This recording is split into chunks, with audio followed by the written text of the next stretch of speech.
Wait for official instructions. Wait my ass.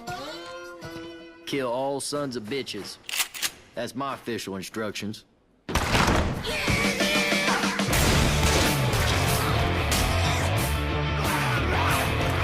used to be a nice neighborhood.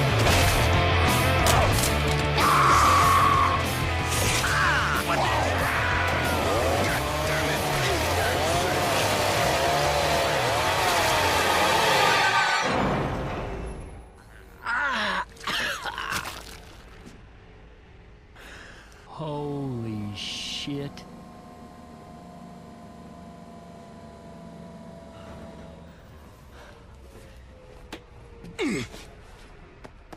Hey, kill all sons of bitches, right?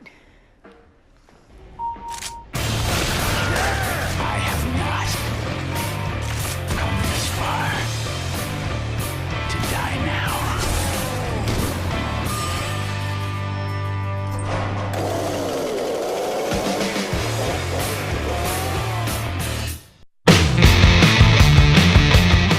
What's up everyone, I am Dave Winchester with The Lost Save, welcoming you back to my 31 Games for Halloween series. This is the series where every day throughout the month of October, I go into my collection, grab a game, show it to you, talk about it a little bit, and try to encourage you to go out and play it. Today we're going to be taking a look at Left 4 Dead 2 on the Xbox 360 and PC. Now this game, even though it's almost a decade old, is still going strong online, at least in the PC market. On the consoles, it's much more rare to find a game, but almost any PC can run this game and run it well, especially at this point. So if you've bought a computer in the past couple of years, odds are you'll be able to play it. Even if you do only have it on Xbox, the game does have a split screen mode, which works pretty well. So you can play with your friends doing couch co-op and even couch versus mode, although that's not very fun.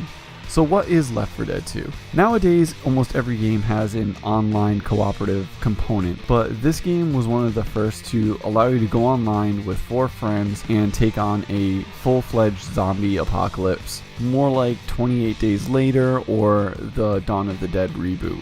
The thing that made this game unique at the time was that it was considered kind of like an asymmetrical game. So you had your online component that was pretty much co-op. You and a group of friends went out to try to survive the zombie apocalypse, and then you had this crazy multiplayer mode with these weird tasks where the enemies would consistently respawn. So the enemy team, if they were the zombies or, the special infected, whatever you want to call them, would continually respawn after you killed them, and they would continually try to kill you. But if you died as a human, it was pretty much game over unless your teammates could find a way to resurrect you or end up finding you in a closet trapped for whatever reason. They never really explained that. Just kind of a way to get your character to respawn. This multiplayer mode was huge to me. I played this pretty much every night for a year. I kind of wish I could still hop onto an Xbox One or an Xbox 360 and play it, but if I really wanted to, I could always just download the PC version.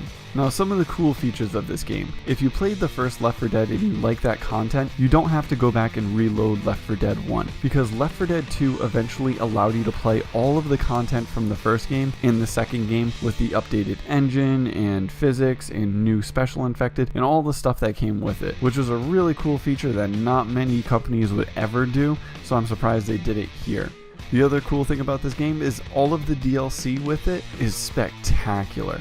It's pretty much just added campaigns and maps, but all of them are so well done and so well balanced that it's actually worth the money you'll be spending to play them. Now, most people already have this DLC, so I would encourage you, if you were to get this game, just go spend the extra money, end up getting the DLC with it, because it's totally worth it. Plus, everybody online is already going to have it anyway, so if you don't, you're going to be that odd man out. The reason I like coming back to this game is the fact that it still plays very well. The controls are spot on, they're very accurate. Even if you're playing with a controller on an Xbox, they're still very snappy, very intuitive, and they work. A lot of games that were created around this time had a lot of mouse smoothing, except for on a controller. So your controller, you'd go to turn and it would have a delay, so that way you can have more precise aiming. This game did not do that, so you had to pretty much just treat it like a keyboard and mouse, which is the way I like it. When I play Halo, I want to be able to turn as fast as humanly possible. Same thing with this. I want to be able to turn super fast fast, that way I can shoot the infected. The rest of it you'll kind of adjust to naturally, so however quick you're turning, after a couple of minutes you're going to figure out exactly how precise your aim is and adjust. But if your turning is being slowed down by the game, that's something you can't really overcompensate for. You just have to deal with the slow movement. In a game like this where you have to turn very quickly to defend yourself, it would have completely destroyed it if they had that like slow turning movement speed thing that they have in other games. I think it's pretty obvious why this game is on the 31 games for Halloween list. It's a zombie survival horror game done well. Now, there are tons of these on the market. It's been a few years since this one was released, but this one is still the one I think about every time I think about a good zombie horror game, especially when it comes to playing online co-op with your friends. This is the pinnacle. I don't think it's been any better since this, and I really hope one day Valve learns to make sequels or the third entry in a series to any of their games, because this and Half-Life 3 would kill it if they were released the same year. That's going to be all for this video. If you enjoyed it, you can click the like button. If you hated it, you can click the dislike button. And I encourage everyone to always leave a comment down below. Even if you disliked it, I always take your feedback into consideration and change the things that you don't like if I feel like I need to. You can also subscribe to my channel and click the notification bell if you want to be notified when any of my videos go live. Keep in mind that I am posting a video every day throughout the entire month of October, so check back in tomorrow for a new one. And until then, I'll see you next time.